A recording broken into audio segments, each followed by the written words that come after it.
Oi, Ni. Estamos de volta com mais um Senado Notícias que é vista depois de uma semana agitada no Senado, hein? Verdade, André. Foi uma semana inteira dedicada à reforma da Previdência, que está em tramitação na Comissão de Constituição e Justiça. Isso mesmo, Eni. Só essa semana, a CCJ fez 6 audiências públicas para discutir o projeto. E o resumo de tudo que aconteceu aqui no Senado essa semana, a gente acompanha aqui no Senado Notícias Revista. Vamos ver no programa de hoje. Senado aprova a medida provisória da liberdade econômica, que muda regras trabalhistas e facilita a abertura de empresas. Ministro da Economia, Paulo Guedes, apresenta propostas do novo Pacto Federativo ao presidente do Senado, Davi Alcolumbre. E Comissão de Constituição e Justiça encerra ciclo de audiências públicas sobre a reforma da Previdência. Relatório vai ser entregue na próxima semana. O Senado Notícias que é vista começa agora.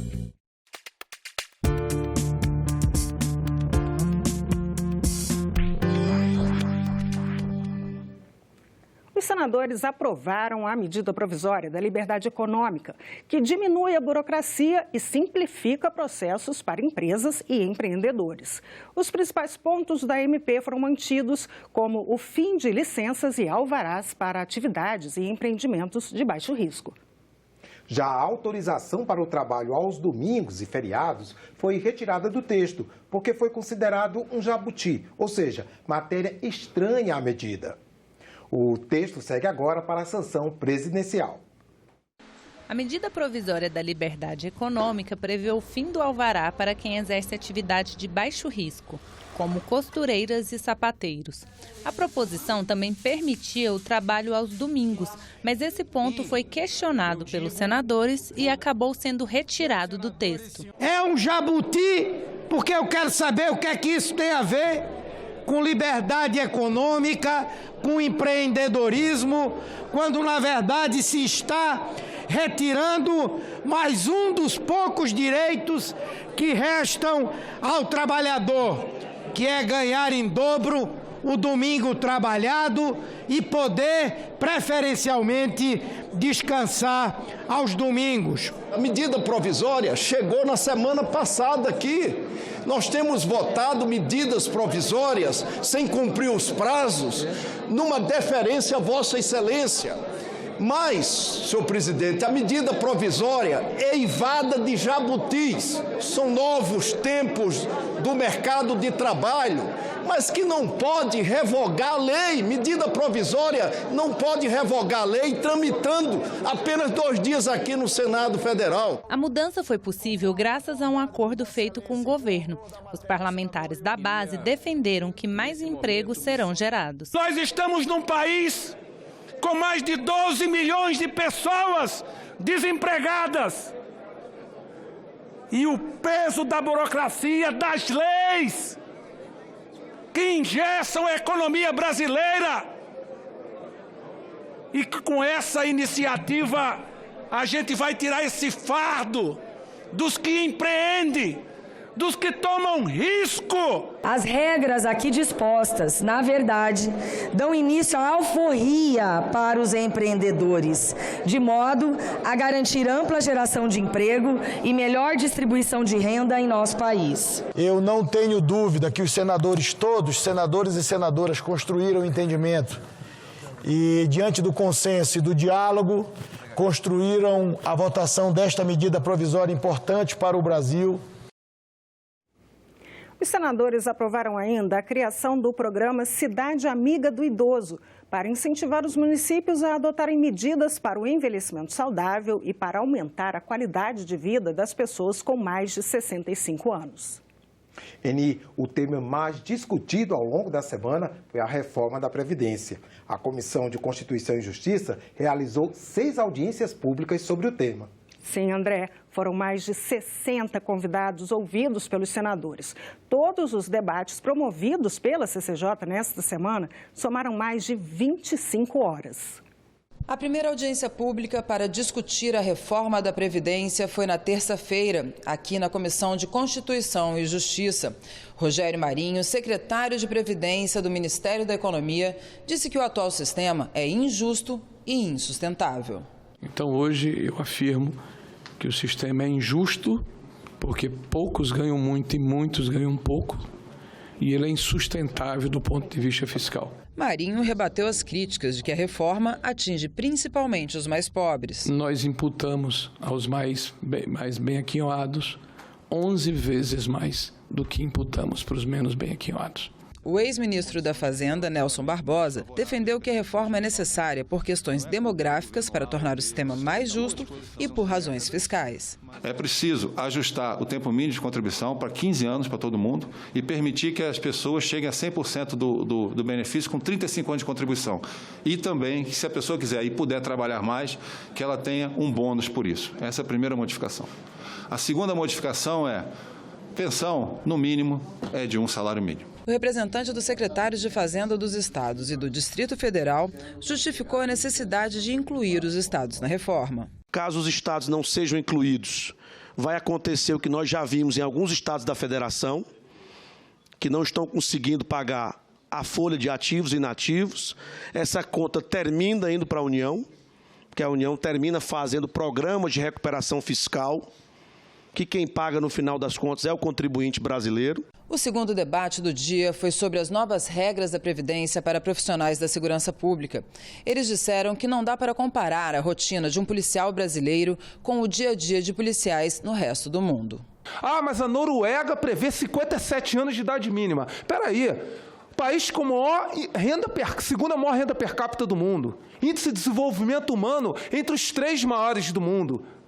Tirando o atentado terrorista que houve, daquele extremista de direita que matou 87, aquela tragédia, sinceramente, não se matava um policial há mais de 20 anos na Noruega. Os convidados também afirmaram que os policiais não foram privilegiados no texto atual da reforma e exigem compensação do Estado por conta da natureza da atividade que exercem. O que há são direitos compensatórios. Se você faz um juramento de defender a sociedade entregando a sua vida, isso é nada? Não tem nenhuma compensação de direitos? O representante do Ministério da Economia reconheceu que os policiais devem ter tratamento diferenciado, mas afirmou que a proposta de reforma da Previdência já atende a essa demanda. Enquanto os demais servidores irão se aposentar, os homens aos 65 anos de idade, e as mulheres aos 62 anos de idade, policiais e agentes penitenciários poderão se aposentar, mesmo na regra definitiva, com 55 anos de idade. A terceira reunião aconteceu na manhã da última quarta-feira. Dessa vez, a audiência pública ocorreu a pedido de senadores do PT.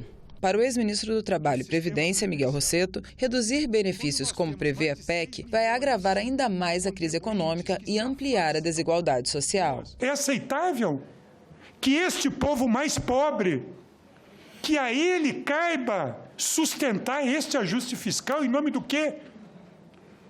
De reduzir a capacidade de consumo do mercado interno?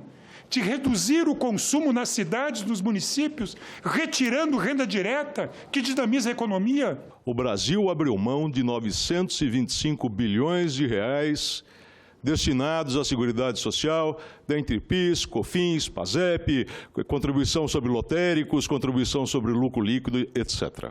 No mesmo dia, estiveram aqui na mesa da CCJ outros representantes de movimentos sindicais. Nós, enquanto camponeses, a gente contribui com 2,3% da produção que a gente vende. Mas o agronegócio, por exemplo, ele é isento na balança comercial para competição lá fora. Então, tem outros meios que está devendo, outros setores que devem e que se passa, não se vê.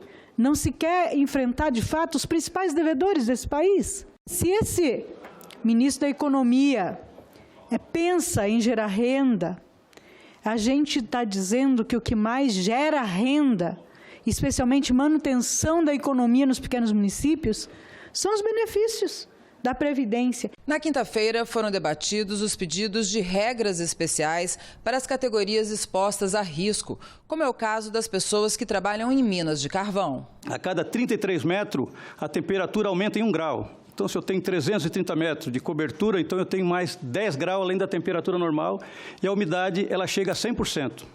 Então, a sensação térmica no subsolo é muito diferente do que a que nós temos aqui. Do ponto de vista de onerar o regime geral, 4 mil trabalhadores, não vai fazer a diferença do ponto de vista para resolver problema de caixa do governo. Isto não pode ficar assim.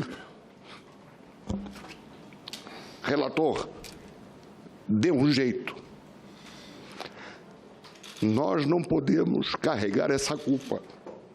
Trabalhadores da área de educação também defenderam a importância de manter a aposentadoria especial para o magistério. Não estamos mais falando de aposentadoria especial para o magistério. E também estamos deixando de considerar todas as especificidades dessa categoria. Na última audiência pública da semana, foi a vez de advogados discutirem a viabilidade constitucional do texto. O Senado, ele tem, assim, obrigação de rever, talvez, algumas falhas, ou talvez não, algumas falhas e muitas que passaram pela Câmara de Deputados e podem ser modificadas nesse plenário, que podem ser modificadas pelo Senado e se fazer cumprir alguns ditames, alguns direitos fundamentais previstos na Constituição que não podem ser violados porque são cláusulas pétreas, são garantias constitucionais. O objetivo da reforma qual é? Reduzir gastos da Previdência Social, que não me parece uma premissa adequada. Quais são os meios que estão sendo utilizados? Elevar o tempo de contribuição, elevar a idade e reduzir os valores dos benefícios. Nós estamos partindo de elementos objetivos e esquecendo de uma série de outras questões. O que está faltando? Uma contrapartida do Estado, no sentido de dar novas perspectivas ao país. O relator do texto da reforma da Previdência na Comissão de Constituição e Justiça vai entregar o relatório preliminar da proposta na próxima semana, Aninha. Sim, André, o senador Tasso Gereissati antecipou que algumas mudanças podem acontecer na proposta que foi aprovada pela Câmara dos Deputados.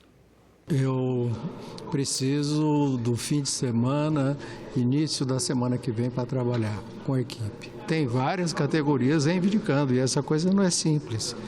Que entra em risco, que tem periculosidade, por isso que a gente precisa fazer tudo isso com muito cuidado. O texto do coração já disse que fique qualquer destaque será feito via ou a supressão ou via paralela. O presidente do Senado, Davi Alcolumbre, recebeu o ministro da Economia, Paulo Guedes, e líderes partidários na última terça-feira. O tema da reunião foi o novo Pacto Federativo. O ministro Paulo Guedes disse que vai entregar na próxima semana um documento consolidando as ideias do governo federal em relação ao novo pacto, que vai ser analisado no Senado simultaneamente com a reforma da Previdência. A reunião com o ministro Paulo Guedes durou cerca de 4 horas. Pela manhã, o presidente do Senado, Davi Alcolumbre, recebeu na residência oficial governadores para também tratar dessa revisão do Pacto Federativo. Essa é uma reivindicação antiga de governadores e prefeitos. O fim da Lei Candir e a partilha da cessão onerosa e do Fundo Social do Pré-Sal com estados e municípios estão entre as mudanças previstas. Ao fim da reunião com Paulo Guedes, Davi anunciou que já tem uma minuta do novo Pacto Federativo. Os senadores participaram, tiraram as dúvidas e a gente já tem, por parte do governo, uma minuta do novo Pacto Federativo que vai conciliar com as teses construídas pelos senadores. Serão 4 ou 5 emendas constitucionais, já com a sessão onerosa já está tramitando. Eu quero informar para vocês que o relator da matéria, o senador Cid Gomes, já vai apresentar o seu relatório amanhã na comissão e a gente já acordou com todos os líderes de votarmos a emenda constitucional da sessão onerosa na semana que vem. São 2 eixos a proposta. A primeira é a flexibilização orçamentária, em que o governo vai sugerir a desvinculação, a desobrigação, né, e a desindexação. São 3 coisas que o governo vai querer na flexibilização dos orçamentos públicos, seja a nível municipal, estadual e federal. O segundo eixo da proposta é a transferência de receitas e de recursos para estados e municípios. Então, nós temos, no primeiro momento, a cessão onerosa. A cessão onerosa vai distribuir 21 bilhões para estados e municípios, 10,5 para estados, 10 bilhões e meio para estados, 10 bilhões e meio para municípios. Vai transferir também os recursos do Fundo Social. Começa com 30 e termina em 70, a partir do próximo ano. 33 senadores assinaram um manifesto pedindo o veto total ao projeto de lei do abuso de autoridade. A proposta pune com demissão os servidores públicos que agirem com a intenção de prejudicar alguém, André. O manifesto foi entregue ao ministro da Justiça, Sérgio Moro. O presidente Jair Bolsonaro tem até o dia 5 de setembro para decidir se vai vetar ou sancionar o projeto, como foi aprovado. Os senadores entendem que o projeto que trata dos crimes de abuso de autoridade cometidos por agentes públicos, aprovado na Câmara dos Deputados na semana passada, pode impor sérios riscos a diversas investigações, principalmente aquelas relacionadas ao combate à corrupção. O documento foi assinado por 33 senadores. Muitos deles participaram de entrevista coletiva explicando a iniciativa. Nós estamos pedindo ao presidente Jair Bolsonaro que vete integralmente. Na hora de derrubar o veto do presidente, o voto é nominal. Aí é diferente. Essa legislação, ela não foi feita com o cérebro, e sim com o fígado, com o espírito de vingança contra juízes, promotores, policiais. Nós temos a exata noção do objetivo da aprovação dessa proposta pela Câmara dos Deputados. O objetivo é atemorizar policiais, integrantes do Ministério Público e da Justiça. É fora de oportunidade esse projeto, porque ele se constitui numa autoproteção, numa autodefesa daqueles agentes políticos que viram as investigações chegando perto deles. O projeto aprovado na Câmara dos Deputados prevê mais de 30 ações que podem ser consideradas abuso de autoridade, com penas que variam entre 6 meses e 4 anos de prisão. Conduções coercitivas manifestamente descabidas, prisão sem conformidade com as hipóteses legais e manutenção de presos de ambos os sexos na mesma cela ou espaço de confinamento são algumas das condutas criminalizadas no projeto. Estão tentando de várias formas enfraquecer o combate à corrupção, enfraquecer a Lava Jato. Nós estamos sentindo o ministro Sérgio Moro enfraquecido. São 33 senadores pedindo o veto integral, porque o veto parcial não resolve. Vai se formar uma cortina de fumaça aqui no Congresso Nacional. O maior abuso de autoridade que pode ser visto aqui foi a forma sorrateira em que foi colocado em prática a aprovação desse projeto de abuso de autoridade. E após a audiência com o ministro Moro, o líder do PSL no Senado, o senador Major Olímpio, afirmou que caso o presidente Jair Bolsonaro vete o projeto, o Senado irá manter o veto. A certeza que numa sessão do Congresso para a derrubada de vetos, a apreciação vai começar pelo Senado. E aí o Senado vai assegurar a manutenção integral do veto a esse projeto. André, vamos conferir o que mais aconteceu no Senado durante essa semana? Isso mesmo, Eni. A Agência Senado noticiou tudo o que rolou de importante por aqui. Vamos conferir agora no nosso Giro de Notícias. É isso aí. Na segunda-feira, o destaque da Agência Senado era a audiência pública realizada pela Comissão de Constituição e Justiça sobre a proposta de emenda à Constituição que reformula o sistema tributário brasileiro. Foi consenso entre os participantes que o Brasil precisa urgente de uma reforma tributária.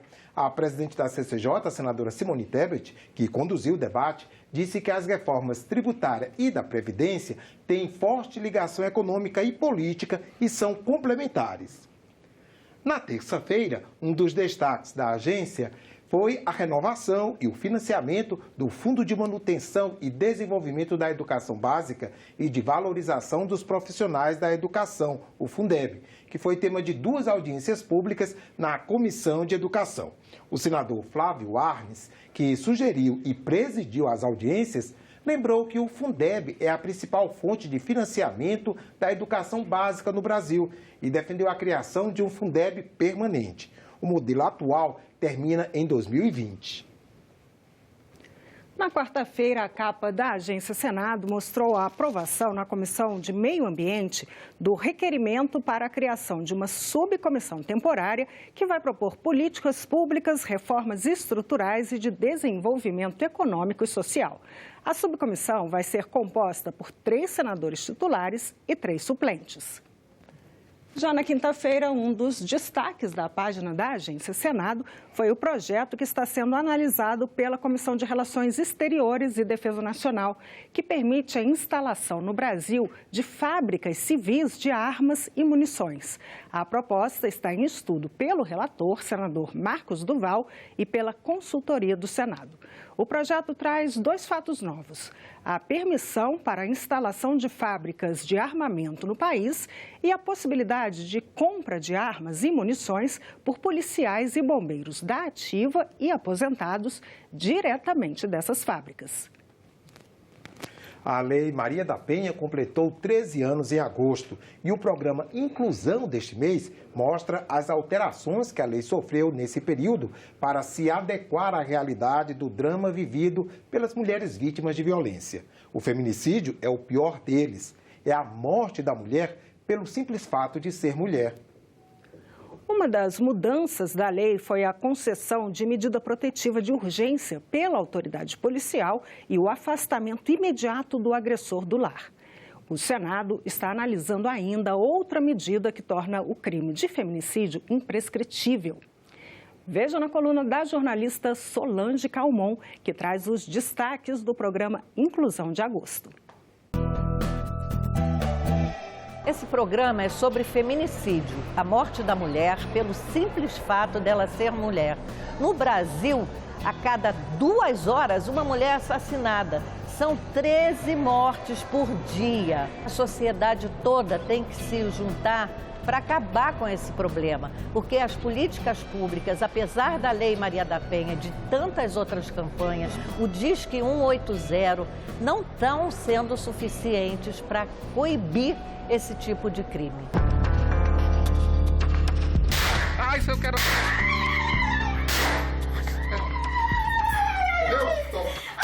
Depois das agressões verbais, vem as físicas, vem o tiro, vem a facada.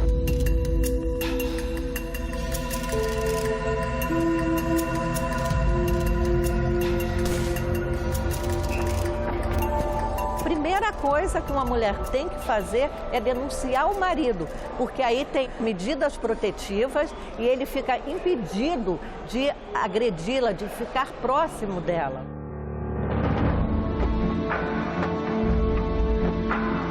Meta a colher e você tem voz.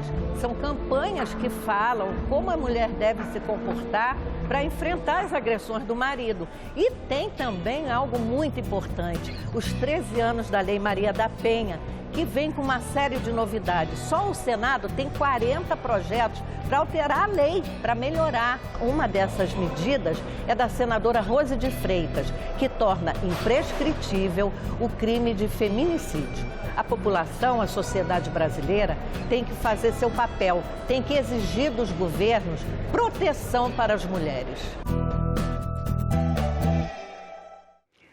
André, o Senado recebeu nessa semana a exposição Olhares, Expressão e Realidade na Ponta do Lápis. Pois é, Ni, são desenhos belíssimos e o artista é um dos funcionários da limpeza do Senado. A repórter Marília Sena foi conferir a abertura da exposição.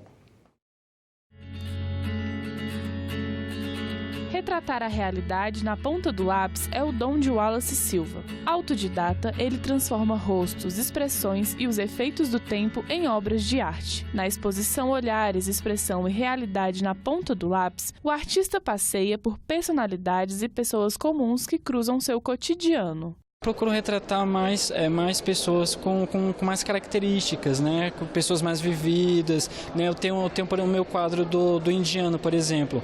Ele é um trabalho que assim, a maioria das pessoas que vê, elas logo percebem as rugas, né? Então esse impacto que eu procuro causar na minha arte, para que a pessoa veja o meu trabalho e reflita sobre a vida, por exemplo, né? Sobre o tempo. O tempo a gente está sujeito ao tempo, e a arte ela tem esse poder de fazer a gente refletir, pensar sobre a gente de forma introspectiva e também interpessoal, pensar sobre a sociedade, sobre as questões sociais atuais. Os trabalhos de Wallace já foram premiados no Salão de Artes Riachuelo e a mostra em cartaz no Senado já é a 4ª do artista. Além de desenhista, ele é estudante de psicologia e trabalha como auxiliar de limpeza no Senado para pagar os estudos. capacidade que ele tem de perseverar na arte é a capacidade que ele tem de perseverar na vida.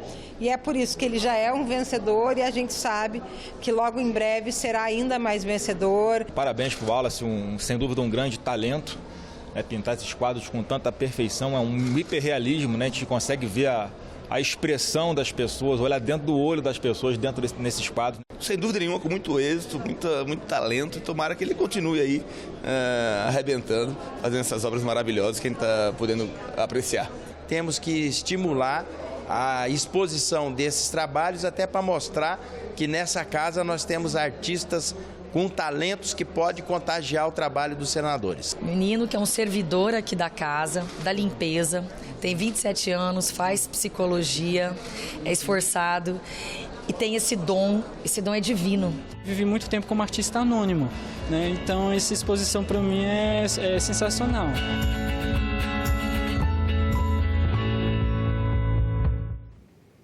Muito bonito, né, André?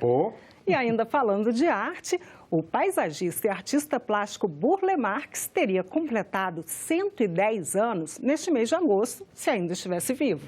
E para lembrar a data, no quadro Coleção Senado de hoje, vamos conhecer uma das telas do artista que está exposta na sala da presidência do Senado.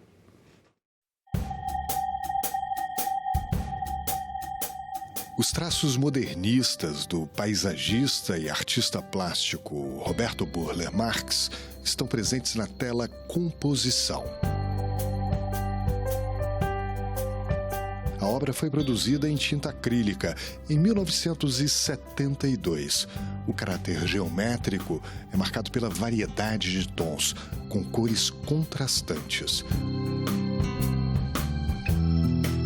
A obra dialoga com outras produções do artista da década de 70. As retas e traços sinuosos criam figuras abstratas, porém orgânicas.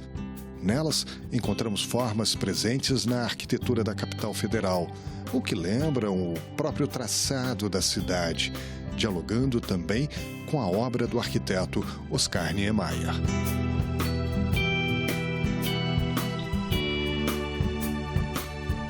Burle Marx fazia parte do grupo que se dedicou à construção de Brasília.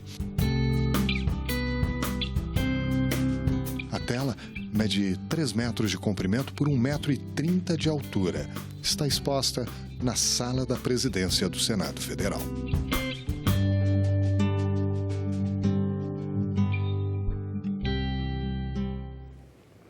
Este foi o Senado Notícias Revista. Você pode ver as reportagens desta edição na nossa página na internet, senado.leg.br/TV. Muito obrigada pela companhia. Continue sintonizado aqui na TV Senado. Tchau.